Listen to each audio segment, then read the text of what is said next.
Hello everyone and welcome to talking text books Kota live. यार तुम लोग को ऑलरेडी पता है कि भाई हम लोग क्या कर रहे हैं, यानी कि टीटीबी 2.0 के अनाउंसमेंट के बाद हम आप लोगों को ये बता चुके हैं कि भाई प्राइस हाइक भी ऑलरेडी हो चुका है। 1 मार्च का टाइम तुम लोग को दिया था। तुम लोग ने अगर रजिस्ट्रेशन नहीं कराया तो प्लीज अब करा लो, क्योंकि 20% हाइक तो ऑब्वियसली हो चुका है, बट कुछ नहीं कर सकते उस चीज में। तो उस चीज को सॉर्ट करने के लिए हम आगे बढ़ते हैं और आपकी हमारी टीम से मुलाकात डेफिनेटली हम लोग हर बार करवाते रहते हैं। यार ये तो पोस्टर्स हैं, बट तुम लोग रियल लाइफ में भी इन लोगों को ऑब्वियसली देख ही रहे हो।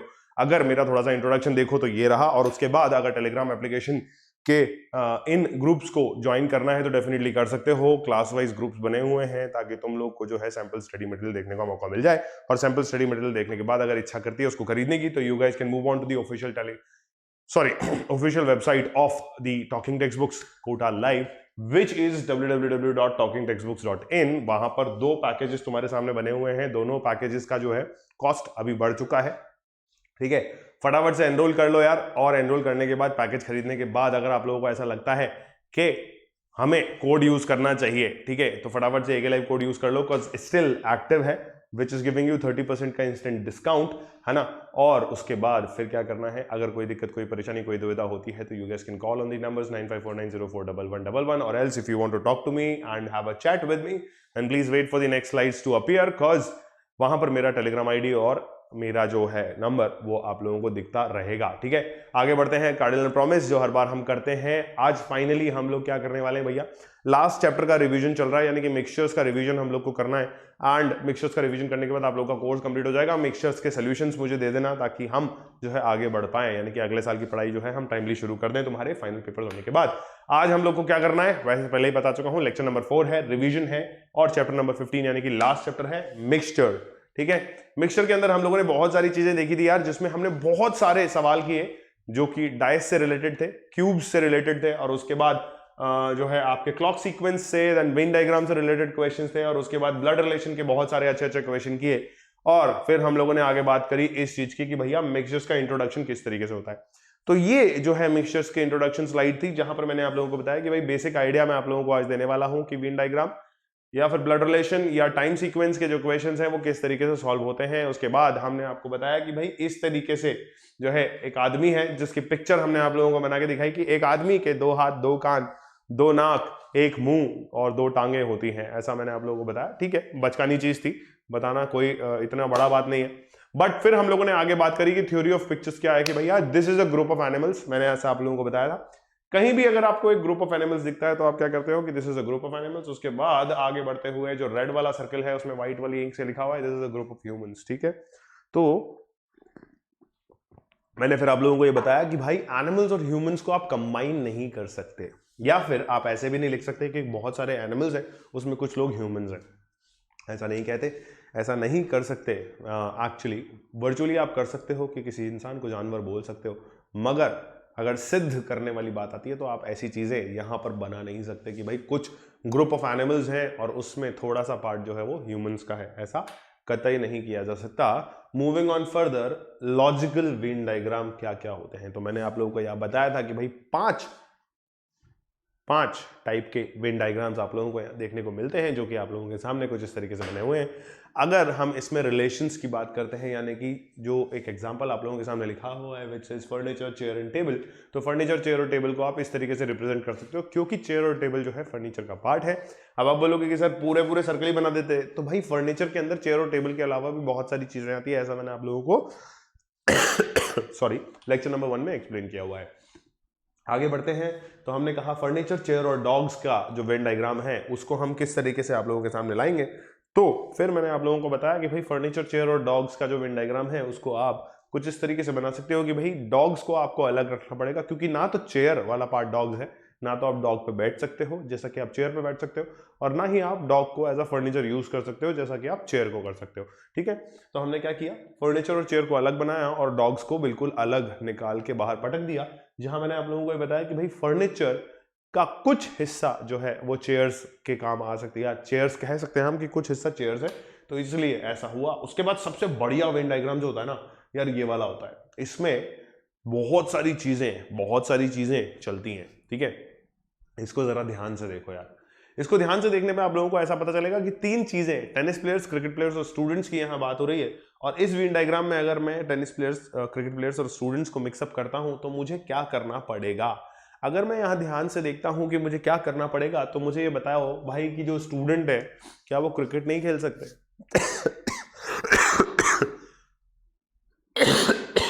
सॉरी, कि जो स्टूडेंट है वो क्रिकेट नहीं खेल सकते क्या? और जो क्रिकेटर्स हैं वो टेनिस प्लेयर्स नहीं हो सकते क्या? तो तीनों में जो कंबाइंड रिलेशन है उसके लिए हमने ये वाला वेन डायग्राम सेलेक्ट किया, और इस वेन डायग्राम के अंदर हमने आपको ये बताया कि भाई ये हिस्सा जो है अगर क्रिकेट प्लेयर्स का है तो ये ग्रीन वाला हिस्सा जो है वो स्टूडेंट्स का होगा, एंड ये ब्राउन वाला या लाइट स्किन कलर का जो हिस्सा है वो आपका टेनिस प्लेयर्स का होगा।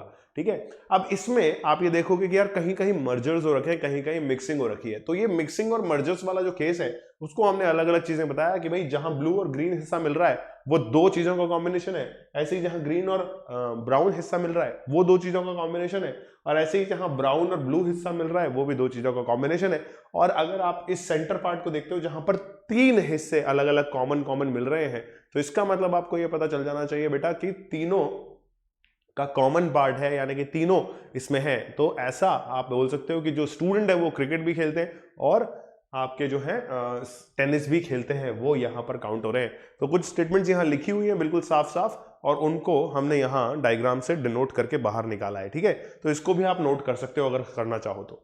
ठीक, I will give you few moments. अगर आप पहली बार इस लेक्चर को देख रहे हो तो प्लीज इन वेन डायग्राम्स वाले केसेस को नोट कर लो बेटा।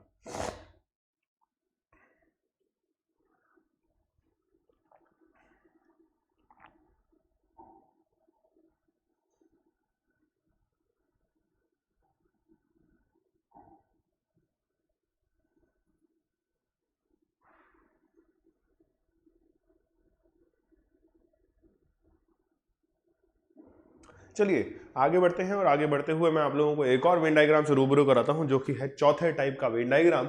यहां पर आप देख रहे हो कि तीनों सर्कल्स जो हैं वो अलग अलग बने हुए हैं।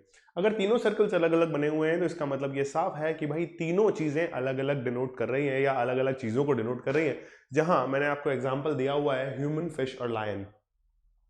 भाई आप ये कह सकते हो कि ह्यूमन जो है वो फिश को भी खा सकता है, लायन को भी खा सकता है, मगर कैटेगरी वाइज अगर हम देखते हैं तो category wise humans is a different category, lions is a different category, that is a carnivores, and fishes are both carnivores और हर्बिवोर्स या एम्फिबियंस, जिसको हम बोलते हैं पानी में रहने वाले लोग। ठीक है, तो ये सारी चीजें आपको यहाँ डिनोट करके दिखाई हुई है कि भाई तीनों का, तीनों में से किसी एक से भी कोई सरोकार नहीं है या कोई रिलेशन नहीं है, ऐसा मैंने आप लोगों को बता रखा है।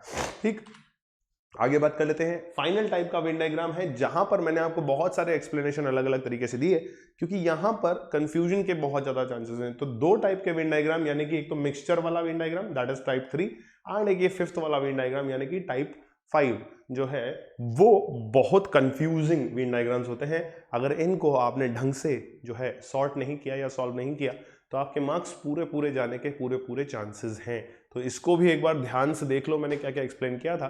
मैंने आप लोगों को बताया कि भाई ह्यूमंस अगर मैं बात करता हूं तो ह्यूमंस के कुछ अलग अलग कैटेगरीज होते हैं, जैसे मेल फीमेल है। ठीक है, अब मेल फीमेल के अंदर वेजिटेरियन, नॉन वेजिटेरियन, और ये फीमेल्स के अंदर भी वेजिटेरियन, नॉन वेजिटेरियन काउंट हो सकता है। ठीक है, उसी तरीके से एनिमल्स के अंदर भी आप अलग अलग कैटेगरी डिवाइड कर सकते हो कि भाई एनिमल्स के अंदर कुछ लॉयंस है और अदर्स वाला पार्ट में बहुत सारे एनिमल्स हैं, मगर अदर एनिमल्स में आप वेजिटेरियन, नॉन वेजिटेरियन डिफाइन कर सकते हो। बट क्या लायन के अंदर वेजिटेरियन, नॉन वेजिटेरियन डिफाइन कर सकते हो?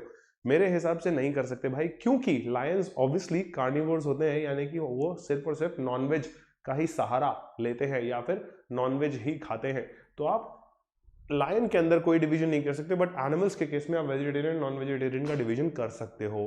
ठीक है, उसी बेसिस पे हमने यहाँ ये एक वेन डायग्राम बनाया जहां एनिमल्स जो है बहुत सारे हैं, उसमें कुछ फ्लैश ईटिंग है, और उन कुछ फ्लैश ईटिंग एनिमल्स में जो बहुत ज्यादा है वो कौन है भाई? लायंस है। ठीक है, हमने उल्टा बनाने की कोशिश करी कि लायंस के अंदर कुछ फ्लैश ईटिंग है, तो भाई ये क्या हुआ कि कुछ लायंस जो है, यानी कि जो इस वाले हिस्से में आ रहे हैं वो ग्रीन वेजिटेबल्स खाते हैं, तो ऐसा नहीं हो सकता। इसीलिए हमने रेड वाले मार्क से डिनोट किया कि एनिमल्स के अंदर फ्लैश ईटिंग और फ्लैश ईटिंग के अंदर लायंस। ठीक है भाई, तो तुरंत प्रभाव से इसको भी नोट कर लो, फिर हम चलेंगे क्वेश्चंस के पार्ट के ऊपर या और दूसरी चीजों को डिस्कस करने के ऊपर। ठीक है, क्योंकि वेन डायग्राम कंप्लीट किया, वेन डायग्राम के अंदर और भी बहुत सारी चीजें हैं जो हमें आपको समझानी है। चलिए moving on to the last type, जहां मैंने आपको बताया कि ज्योमेट्रिकल फिगर का रिप्रेजेंटेशन भी कुछ इस तरीके से होता है। यहाँ कुछ नंबर्स दिए होंगे और ज्योमेट्रिकल फिगर्स का एक कंबाइंड डायग्राम आपको दे रखा होगा, जहां कुछ ट्राइंगल्स हो सकते हैं, स्क्वायर्स हो सकते हैं, सर्कल्स हो सकते हैं, रोम्बस हो सकता है। जैसा आप लोगों को लग रहा हो वैसा मेन डायग्राम आपके सामने आ सकता है, क्योंकि ज्योमेट्रिकल फिगर्स ये सारे ही होते हैं। उदाहरण के तौर पर यहाँ पर आपको सर्कल, ट्रायंगल और रेक्टेंगल का एक हिस्सा दिया हुआ है। कुछ अलग अलग हिस्सों में अलग अलग नंबर लिखे हुए हैं और इन अलग अलग हिस्सों में अलग अलग नंबर्स में कुछ अलग अलग चीजें डिनोट की हुई है। तो हमने ये बताया कि भाई ये जो 28 लोग हैं ये सिर्फ डॉक्टर्स हैं, ये जो 4 लोग हैं ये डॉक्टर भी हैं, आर्टिस्ट भी हैं और प्लेयर्स भी हैं, ठीक है। और ऐसे ही करके हमने सारी गणित, सारी गाथा यहाँ लिख दी है।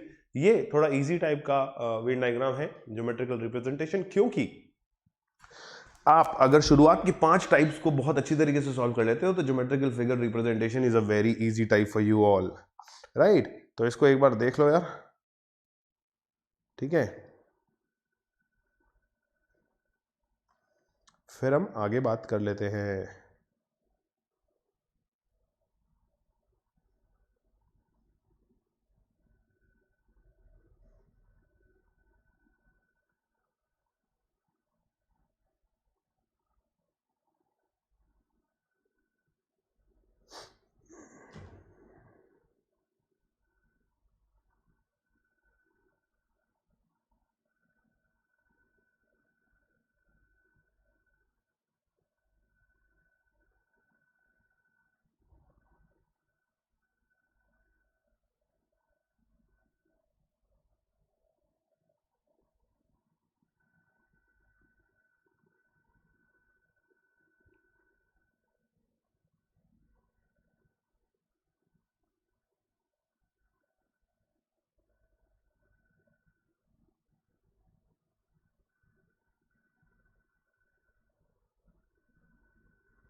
चलिए जैसे हम आगे बढ़ते हैं तो हमें ये पता चलता है कि भाई ब्लड रिलेशंस के बारे में हमें बात करनी है। ब्लड रिलेशंस के बारे में हमें जो भी बात करनी है वो हमने यहाँ की।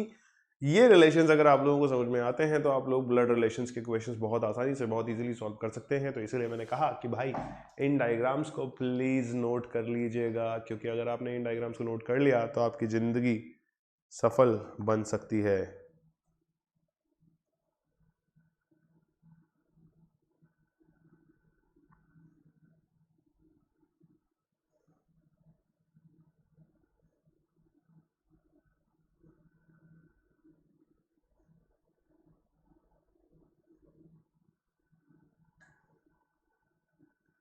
चलिए आगे बात करते हैं ब्लड रिलेशंस के बारे में, और भी चीज़ें आप लोगों को समझाता हूँ। मैंने आप लोगों को एक आदमी का, इंसान का फेस बना के बताया, जहाँ पर मैंने आप लोगों को बहुत सारी अलग अलग अलग अलग अलग अलग चीज़ें डिफाइन करके दिखाई हैं।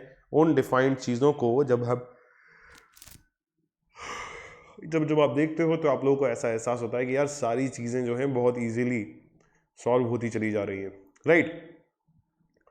तो कुछ बेसिक आइडिया मैंने आप लोगों को दिया कि भाई कौन किसका फादर है, कौन किसका फादर इन लॉ है, तो उसके लिए वो क्या कहलाएगा, और उसकी मदर, उसके फादर के बारे में कुछ बेसिक जानकारियाँ दी। फिर आगे बढ़ते हुए हमने एक डाइस के बारे में बात किया कि भाई डाइस कितने टाइप की होती हैं। डाइस में मैंने आप लोगों को बताया कि स्ट्रक्चर और शेप के बारे में ऐसा ऐसा कुछ ख्याल हो सकता है। 1D 2D और 3D के बारे में हम बात कर सकते हैं। देन शेप के हिसाब से क्यूबिकल या क्यूबॉइडल, सॉरी क्यूबिकल या फिर क्यूब शेप का स्ट्रक्चर होता है। और उसके बाद डाइस कितने टाइप की होती हैं, तो मैंने आपको बताया कि भाई स्टैंडर्ड डाइस और जनरल डाइस, दो ही टाइप की डाइस होती है। और इन दो टाइप की डाइस के अंदर अगर आप चाहो तो ये ध्यान रखो कि भाई 4 एडजेसेंट फेसेस और एक ऑपोजिट फेस आपके सामने होता है, जो कि 3 पेयर ऑफ फेसेस के बारे में जिक्र करता है। और ये भी बताता है कि भाई 6 फेसेस टोटल एक डाइस के होते हैं, ठीक है। तो ये सारी बातें हैं, ये सारी कहानी है डाइस की। और उसके बाद फिर हमने बात करी कि जनरल डाइस किस तरीके से क्या क्या चीज़ें बताती है। और फिर मैंने ये बताया कि भाई जनरल डाइस के अंदर at least 1 pair of adjacent side will have 7 as the final output of yours, ठीक है।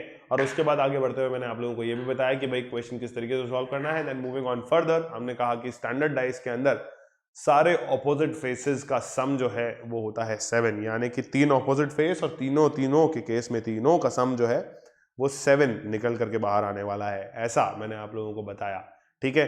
तो ये सारी चीजें, ये सारी किस्से और ये सारी कहानियां मैंने आप लोगों को समझाई और बताई, और उसके बाद जब हम आगे बढ़े तो मैंने आप लोगों को डाइस से रिलेटेड एक क्वेश्चन और करवाया जो कि स्टैंडर्ड डाइस पे बेस्ड था, ठीक है। तो मैंने आपसे पूछा कि भैया ऑपोजिट या टू द गिवन नंबर या फिगर में आपको क्या देखने को मिल सकता है, तो आपने कहा कि सर ऐसे ऐसे कुछ देखने को मिल सकता है, ठीक है। आगे बात कर लेते हैं। आगे बात करते हुए हमने और भी बहुत बढ़िया तरीके से बात की, और बात करते हुए हमने आपको ये बताया कि भैया अगर आप चाहो तो टाइप ऑफ क्वेश्चंस के बारे में बात कर सकते हो, जहां पे टाइप 1 क्वेश्चन जो है वो कुछ इस तरीके का नजर आता है, ठीक है, जहां पर आपको कुछ फेसेस दिए हुए होंगे, यानी कि अगर मैं नॉर्मली आपसे बात करूं तो 3 सिचुएशंस आपको दे रखी होगी, 3 में से आपको अपना आंसर चूज करके बाहर निकाल के पटकना होगा। उसके बाद आगे बात करते हुए हमने कहा कि टाइप 2 किस तरीके का होता है, तो टाइप 2 में ये क्वेश्चन कुछ आपके सामने ऐसे नजर आता है कि भैया टाइप 2 में मोर देन 3 फेसेस आपको दे रखे होंगे और आपसे कहा होगा कि भैया आंसर निकालो, ठीक है। तो ऐसा कुछ गणित हमने आपको समझाई, ठीक है, कि भैया ऐसी एक गणित होती है जिसका जवाब आपको देना पड़ता है।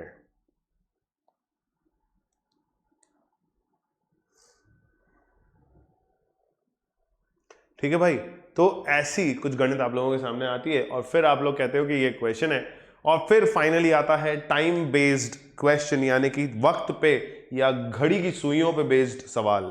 तो घड़ी की सुइयों पे बेस्ड सवाल करने का सिर्फ एक बेसिक तरीका जो मैं आप लोगों को बता सकता हूं वो ये है कि आपको याद होना चाहिए कि घड़ी कैसी दिखती है।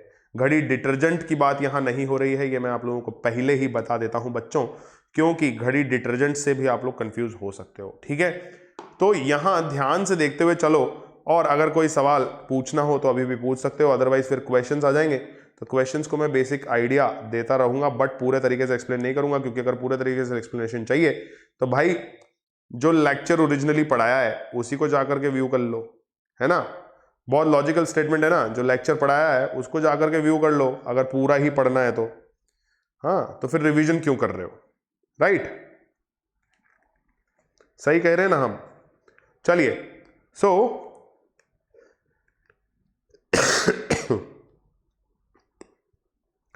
माफ कीजिएगा बेटा, आज तबीयत थोड़ी सी नासाज है, मेरा एक 3-4 दिन से मेरी तबीयत थोड़ी सी नासाज है, बट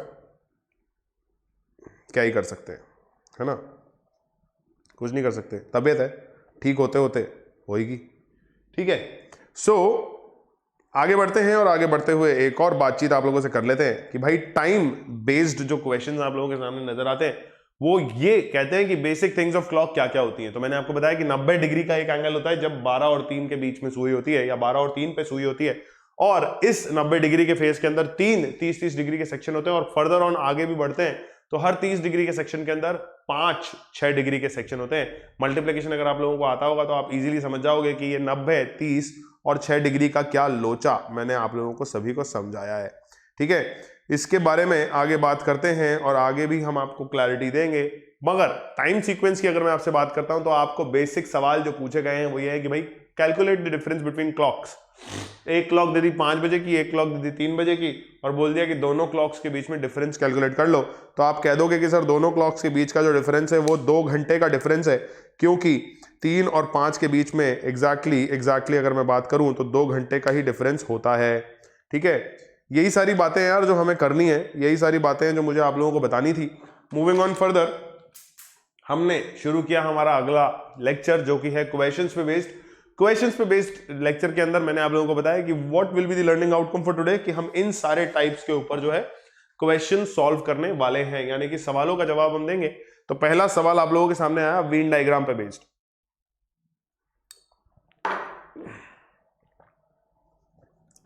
वेन डायग्राम पे बेस्ड जो क्वेश्चन आप लोगों के सामने आया उसमें था कैरेट, फूड और वेजिटेबल्स, जहां मैंने आपको बहुत अच्छे तरीके से समझाया कि भाई फूड के कौन कौन से पार्ट होते हैं। अगर सवाल समझ में नहीं आया हो तो प्लीज लेक्चर को जाकर के व्यू करिए, और उसके बाद हम ट्रक, शिप और गुड्स के ऊपर आए, जहां मैंने आप लोगों को एक और बार ये तरीके से समझाया कि भाई ट्रक, शिप और गुड्स का क्या रिलेशन होता है। यानी कि अगर गुड्स भेजने हैं तो आप ट्रक के थ्रू भी भेज सकते हो, आपको अगर शिप के थ्रू भेजने हैं तो भी आप भेज सकते हो। तो मतलब दिस इज योर कॉल। और अब गुड्स के अलावा भी बहुत सारी ऐसी चीजें हैं जो ट्रक के थ्रू या शिप के थ्रू भेज सकते हो। तो उन सारी चीजों के बारे में मैंने आप लोगों को समझाया था। अगर वो पूरा एक्सप्लेनेशन देखना है ना भाई, तो you guys need to visit the lecture, link जो है डिस्क्रिप्शन बॉक्स में अवेलेबल है। बाकी आगे बात करते हैं। अब आप लोगों को ने ब्लड रिलेशन का एक सवाल कराया, जहां पे मैंने बहुत सारे अच्छे अच्छे डायग्राम आप लोगों को बना करके दिखाया कि कौन किसकी मम्मी है, कौन किसकी दीदी है, कौन किसके पापा है, कौन किसका बेटा है, कौन किसका सिस्टर है यानी कि बेटी है। आगे बात कर लेते हैं भाई। आगे अगले सवाल में बहुत सारी चीजें मैंने आप लोगों को समझाई कि भाई मैटरनल अंकल, पैटर्नल आंट क्या होती है, मैटरनल आंट क्या होती है, ब्रदर कजन और कजन ब्रदर क्या होता है। ठीक है, ये सारी चीजें मैंने आप लोगों को समझाई, तहे दिल से समझाई है। अगर आप चाहें तो प्लीज जाकर के लेक्चर विजिट कर लीजिए। You guys will feel happy once you see the actual lecture other than revision. ठीक है, P is the brother to Q, Q and R is the mother to S, ऐसा कुछ करके question तुम्हारे सामने लिखा हुआ है और उस क्वेश्चन को तुमने जो है बड़े प्यार से सॉल्व करना है, बड़े ध्यान से सॉल्व करना है और तरीके से सॉल्व करते हुए चलना है। इजी था, मगर बहुत सारे कंफ्यूजन्स भी इस क्वेश्चन के अंदर थे। ठीक, आगे बात करते हैं। डाइस पे बेस्ड क्वेश्चन मैंने आप लोगों के लिए करवाया और जहां मैंने आप लोगों को साफ साफ तरीके से बताया कि भाई हर साइड जो है या हर फेस जो है उसके एडजेसेंट 4 फेसेस होते हैं और एक ऑपोजिट फेस होता है। उसके बाद ईच डाइस हैज 6 फेसेस, ये मैंने वापस रिकॉल करवाया। और हर डाइस के अंदर 3 जो है पैरेलल ऑपोजिट फेसेस होते हैं, ये भी मैंने आपको रिकॉल करवाया और उसके बेस पे कुछ क्वेश्चंस करवाए। ठीक है, क्वेश्चंस को अगर देखना है तो भाई प्लीज जाकर के रिवीजन वाले सेक्शन से हट के यहां आ जाएं, जहां पर हम जो है लेक्चर्स की एक्चुअल बात कर रहे हैं, यानी कि लेक्चर नंबर 2 में आ जाइए। देन मूविंग ऑन फर्दर, मैंने आप लोगों को घड़ी के बारे में एक क्वेश्चन बताया, जहां पे डायरेक्टली क्वेश्चन था कि भैया 5 मिनट में जो गैप होगा मिनट हैंड और आर हैंड के बीच में वो कितना होगा। तो मैंने आपको इंट्रोडक्शन सेशन में बताया हुआ था कि भैया 5 मिनट का जो गैप होता है उसको 30 डिग्री से हम कंपेयर करते हैं और 30 डिग्री के अंदर भी 5 सेक्शंस होते हैं जो कि 1-1 मिनट के सेक्शन होते हैं, जो कि 6-6 डिग्री के सेक्शंस कहलाते हैं। आगे बात करते हुए हमने आपको एक बार फिर से बताया कि भाई 6:15 पे what will be the angle between the minute hand and the hour hand. तब मैंने आपको बताया कि भाई अगर मैं 1 मिनट की बात करता हूं तो 1 मिनट में एक मिनट हैंड जो मूव करता है वो 6 डिग्रीज का मूवमेंट करता है। एंड अगर मैं एक आर हैंड की बात करता हूं तो 1 मिनट के अंदर एक आर हैंड जो है आधा डिग्री यानी कि 1.2 डिग्रीज का मोशन या मूवमेंट करके आपको दिखाता है। चलिए let's move on further to the next question. How many times in a day the 2 hands of a clock coincide. ये डायरेक्ट क्वेश्चन है भाई, ठीक है, ये डायरेक्ट क्वेश्चन है, इसको रट लो, क्योंकि अगर इस पे क्वेश्चन आता है तो डायरेक्टली आता है, इसमें कोई कॉन्सेप्ट नहीं है, कोई तरीका नहीं है, तो इसको डायरेक्टली आप याद कर सकते हो। अगर घड़ी को ध्यान से देखोगे तो समझ में भी आएगा, अदरवाइज अगर नहीं देखना है तो याद कर लो, क्योंकि शॉर्ट ट्रिक्स का जमाना है मेरे दोस्त। ठीक है, ईच 12 आवर्स 11 टाइम्स में जो है कोइंसाइड करती है और ईच 12 आवर्स के बाद 24 आवर्स में 22 टाइम्स जो है कोइंसाइड करती है ये सुइयां। ठीक है, अगला सवाल आपसे पूछा था, how many times in a day are the hands of a clock straight in a line. But, ठीक है, बट क्या पूछा हुआ है भाई, बट पूछा हुआ है कि ऑपोजिट डायरेक्शन भी होना चाहिए। क्या होना चाहिए? ऑपोजिट डायरेक्शन भी होना चाहिए। तो coincide is equals to opposite मैंने यहां लिखाया और कहा कि 22 इसका जवाब होता है। इसको भी आप डायरेक्टली याद कर सकते हो। How many times are the hands of a clock at right angle. Again फिर वही बात याद करने वाली कि डायरेक्टली याद कर लो कि 44 टाइम्स जो है राइट एंगल के पोजीशन पे आते हैं दोनों कांटे। आगे बात करते हुए मैं आपको बता दूं कि भाई लेक्चर नंबर 3 में हम लोगों ने ओलंपियाड लेवल क्वेश्चंस के बारे में बातचीत करी, जहां पहला सवाल हमारे पे जो था वो वेन डायग्राम पे, ज्योमेट्रिकल वेन डायग्राम पे बेस था और इसी के बेस पे हमने 5 क्वेश्चन किए। ठीक है, वेन डायग्राम में हमसे कुछ चीजें पूछी हुई थी जो डॉक्टर्स, प्लेयर्स और आर्टिस्ट के बीच में थी, जहां पे हमने आपको बताया कि भाई 3 तरीके से आप इस स्टेटमेंट को बोल सकते हो कि जो doctors who are players as well as artist, या फिर players who are doctors as well as artist, और फिर तीसरा statement artist who are players और डॉक्टर्स। ठीक है, तो मतलब तीनों का कॉमन एरिया है, तो तीनों में किसी को भी पहले आप दर्जा दे सकते हो। तो जो क्वेश्चन पूछा जाए उसका आप आंसर दे दो। ठीक है, which number represents the artist who are also players. अब इसमें 2 तरीके से आप बोल सकते हो। क्वेश्चन आ सकता है which number of artist who are number of players as well, और players and artist as well. ठीक है, तो 2 कॉमन प्रोफेशंस के बारे में बात हो रही है, तो दोनों तरीके से आप उनको आंसर दे सकते हो। जो भी आपसे पूछे जवाब दे देना भाई। फिर आपसे पूछा कि how many numbers represent the artist who are neither players nor doctors. तो केवल आर्टिस्ट के बारे में बात हो रही थी, जो कि नंबर 1 था, ऑप्शन में करेक्शन था, 2 की जगह आपको 1 लिखना था। चलिए आगे बात कर लेते हैं। आगे बात करते हैं, और आगे बात करते हुए हम आपको ये बता दें कि भाई what number of represents the doctors who are neither players और आर्टिस्ट्स। तो आपने कहा 3 जो है वो बताता है कि डॉक्टर्स सिर्फ और सिर्फ डॉक्टर्स हैं, ठीक। Which number represents the players who are neither artist nor doctors. तो आपने कहा 8 + 7 जो है वो सिर्फ और सिर्फ प्लेयर्स हैं, तो 8 और 7 जो है वो पेयर हमारा आंसर है, दैट इज ऑप्शन डी। फिर हम आए दीपिका और श्रद्धा की बातों में, और हमने बताया कि भाई उनकी मम्मी इनके पापा की बेटी है। तो बहुत सारे रिलेशंस मैंने आपको बताए, और ब्लड रिलेशन का शॉर्ट ट्रिक भी मैं आप लोगों को आगे जाके बताने वाला हूं, ठीक। फिर एक और ब्लड रिलेशन वाला क्वेश्चन, जहां सीमा ने कहा कि उनके बेटे का ग्रैंडफादर का बेटा की बेटी की क्या रिलेशन है। Then moving on further, find the photographer. तो सचिन सेड कि ये जो आदमी है ये मेरे पापा के रिलेशन में लगता है, तो इसको भी हमने बड़े आराम से सॉल्व किया। And then moving on further, फिर डाइस वाले क्वेश्चन आए, जहां पर मैंने आपको शॉर्ट ट्रिक वापस से बताई कि भाई ये ध्यान रखो कि 4 एडजेसेंट और एक ऑपोजिट साइड होता है। तो डायग्राम में जो दे रखा है उस हिसाब से हमें पता चला कि चारों एडजेसेंट साइड हमारे सामने हैं, यानी कि 3 1 2 1 5 1 और 6 1। तो हमें उससे पता चला कि चौथा जो है वो ऑपोजिट फेस होने वाला है। मूविंग ऑन फर्दर, फिर से 2 डाइस का आइडिया दिया हुआ था, 2 डाइस के आइडिया में आपको ये बताया हुआ था कि भाई 4 एडजेसेंट साइड 5 के साथ कौन कौन सी हैं। तो 5 के ऑपोजिट यानी कि 5 के ऑपोजिट 3 ही आएगा। उसके बाद क्लॉक बेस्ड क्वेश्चन, जहां हमने एंगल कैलकुलेशन किया, जहां पर मेजर टिप जो आपको याद रखनी है वो यही है कि मिनट में मिनट हैंड जो है 6 डिग्रीज घूमता है एंड आवर हैंड जो है हाफ डिग्रीज घूमता है। उसके बेस पे आप सारे क्वेश्चन इजीली कर सकते हो, ठीक है। इससे ज्यादा डिफिकल्ट क्वेश्चन आप लोगों के एग्जाम्स में आएंगे नहीं, ये मेरा वादा है। जाते जाते शॉर्ट ट्रिक्स ले जाइए। वेन डायग्राम में ये है कि भाई टाइप 3 और टाइप 5 को ध्यान से सॉल्व करना। अगर ज्योमेट्रिकल रिप्रेजेंटेशन वाले क्वेश्चन आते हैं तो इजी है, नंबर्स देखो शांति से और उसको सॉल्व कर लो। क्लॉक बेस्ड जो क्वेश्चंस आते हैं उसमें 2 टिप है वो याद रखो कि 1 मिनट जो है वो आर हैंड जो है आपका आधा डिग्री मूव करता है, और 1 मिनट में आपका मिनट हैंड जो है 6 डिग्री मूव करता है। 90 डिग्री का टोटल एंगल बनाता है। उस 90 डिग्री के अंदर जो है 3 30 डिग्री के सेक्शन होते हैं, और उन 30 डिग्रीज को अगर आप सेपरेटली सॉल्व करते हो तो 6 डिग्रीज के 5 सेक्शंस आपके सामने होते हैं। ये हुई आपकी टाइम बेस्ड क्वेश्चंस की ट्रिक। और उसके बाद फाइनली ब्लड रिलेशन की जो बहुत बेहतरीन ट्रिक है वो ये है बेटा कि जब जब क्वेश्चन पूछा जाए और उस क्वेश्चन में अगर आप खुद को बिठा लोगे, यानी कि खुद पे वो क्वेश्चन अज्यूम कर लोगे, तो आप लोगों को पता चल जाएगा कि भाई ये क्वेश्चन कैसे सॉल्व करना है। क्योंकि आपको ये एग्जैक्टली पता है, आपको ये पता नहीं होगा कि भाई इसके मामा इसके दादा कौन है, बट आपको ये जरूर पता होता है कि मेरे मामा मेरे दादा मेरे और मेरी बहन के क्या लगेंगे या कैसे लगेंगे। तो इसीलिए कहता हूं कि अपने आप को वहां उस क्वेश्चन के अंदर इंडल्ज करो, अपने आप को वहां इमेजिन करो और फिर बताओ कि किसका क्या रिलेशन है, तो आप इजीली क्वेश्चन को सॉल्व कर सकते हो, ठीक है। इसी के साथ साथ चैप्टर को खत्म करते हैं। कोर्स फाइनली फिनिश हो चुका है भाई। एक्सरसाइजेस को सॉल्व करना शुरू कर दो अगर अभी तक नहीं किया है तो, और सबमिट करना शुरू कर दो अगर अभी तक नहीं करा है तो, ठीक है। Be with me, keep sharing, keep liking and keep subscribing to the channel Talking Textbooks Kota Live, and do not forget to press the bell icon so that you may remain notified for the upcoming videos. आवाज खराब होने के लिए माफी चाहता हूं क्योंकि तबीयत थोड़े दिन से खराब हो रही है। Keep joining the family of 7,000 plus subscribers and keep cracking all your goals whichever you want to by using my code AKLive. Thank you.